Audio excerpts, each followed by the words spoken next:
I want to zero in on a particular report that has caused some concern, some alarm, and that's that the Labor Department somehow miscalculated the number of jobs that were added to the economy in the last year to the tune of 818,000. Now, I realize, non-farm payrolls, they don't always get this thing right, but the concern here is, what does it mean for markets?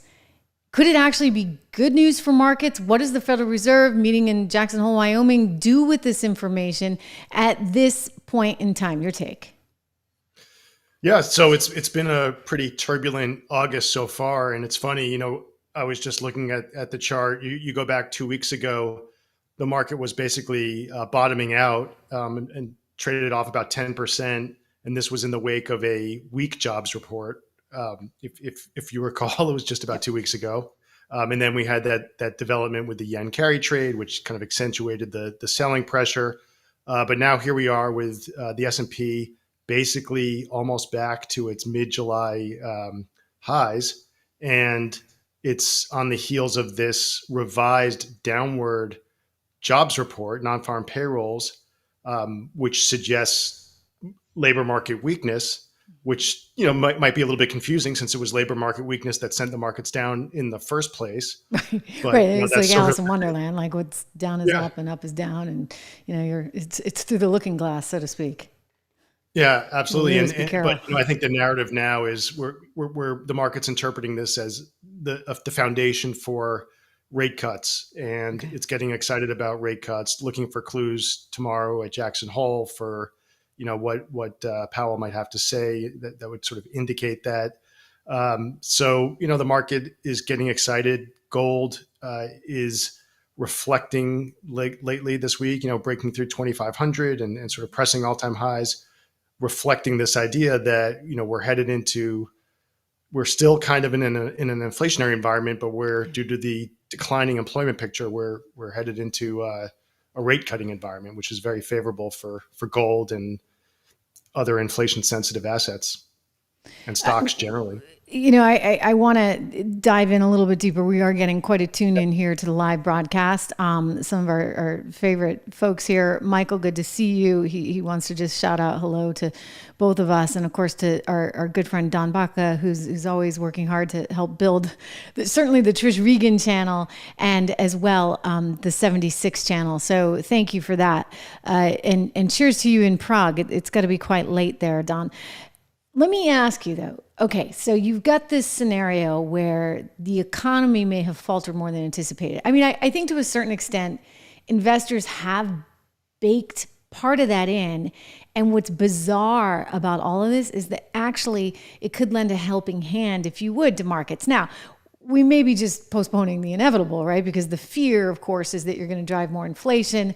I, for one, and we can talk a little bit about crypto and gold, I, for one, think the Federal Reserve tends to get these things really, really wrong. But there's a problem sort of fundamentally in that I think the Fed and other policymakers are not necessarily looking at the most accurate data, the most fresh data, the most sort of in touch with the American people and the American economy data. And that causes this lag effect, whether they're behind the curve or ahead of the curve on interest rates. They tend to get it repeatedly wrong, which is why Milton Friedman said, replace them all with a computer. Yeah, it's actually very disappointing. I mean, I think on the one hand, there's this concern that there was like a deliberate attempt to sort of produce a rosier picture of the economy and of employment over the past year. And certainly President Trump has indicated his point of view on that. But I mean, if you think about other problems with this massive revision, because it's not just the 800,000, I believe there were about 400,000 sort of cumulatively adjusted downward up to this point. So in total, it was like 1.2 million. And the question is, how could they get it so wrong? And it's just such an important data point. And if you think about the private sector and, retailers like Costco or Walmart, like they have real-time information, very granular about what's going on in their stores and their business. And yet our federal government is making these like kind of assumptions about business formation and closure that are like static and don't reflect changes in the economy. And it's disconcerting that we don't even have like a good model or a good read with all this big data out there and all of the sort of unlimited resources of the federal government. They're still making such such poor forecasts. Which is why I suppose when we say it's sort of some of these assumptions get kind of baked in, if anything, this is perhaps a positive for markets because investors are like, woohoo, we're going to get a rate cut, perhaps more than we anticipated or sooner than we anticipated or more of them than we anticipated. But you're right. And in fact, maybe that's the real problem, the real scandal, if you would here, the fact that with all the technological capabilities that we have, somehow, and by the way, I think markets tend to get it right more often than the Fed, but somehow the federal government doesn't have access to the best, most sort of vibrant and accurate data. I mean, that's alarming. It is, and this was the second biggest revision since 2009, and what happened in 2009 is you had that rapid deterioration in the economy, and again at that point the BLS missed it, right? They didn't adjust their models, and that was why you had the even larger revision. So it's a little bit also, kind of concerning that, if you think back to 2009 and there were real underlying, deterioration, there was real underlying deterioration in the economy. Is that taking place right now?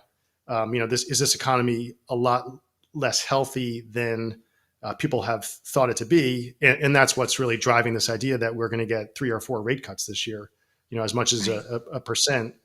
But all the while, inflation's still clocking in north of target levels. Indeed. I mean, they'll say, hey, down to 2.9%. But look, if you're looking for 2% and you're at 2.9%, I don't necessarily consider that a victory.